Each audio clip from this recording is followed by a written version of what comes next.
Once upon a time, in a land far away, there was a magical kingdom called the Body. The body was full of different parts that worked together to keep the kingdom running smoothly. One of the most important parts of the body was a group of tiny molecules called protein. Protein is responsible for many important things in the body. They helped build muscles, skin, hair, and nails. They also helped to repair damaged tissues and fight off infections. Without protein, the body would not be able to function properly. One day, a group of 10-year-old children was exploring the body, and they stumbled upon a group of protein molecules hard at work. They were amazed by what they saw. The protein molecules were building new muscle tissue and repairing damaged skin cells.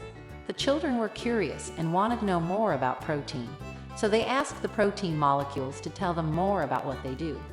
The protein molecules were happy to oblige and began to explain all the different things they do in the body.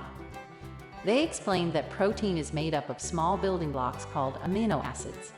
There are 20 different types of amino acids, and they can combine in different ways to make different types of protein.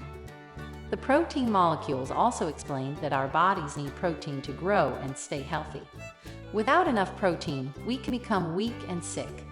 That's why it's important to eat a healthy and balanced diet that includes plenty of protein-rich foods like meat, fish, eggs, and beans.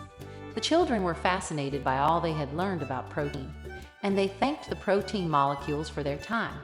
As they continued on their journey through the body, they knew they would always remember the important role that protein plays in keeping the body healthy and strong. And so, the children went on with their adventures, knowing that protein was always there to help them along the way. They were grateful for all that protein did and knew that they could always count on it to keep them healthy and strong, just like the body.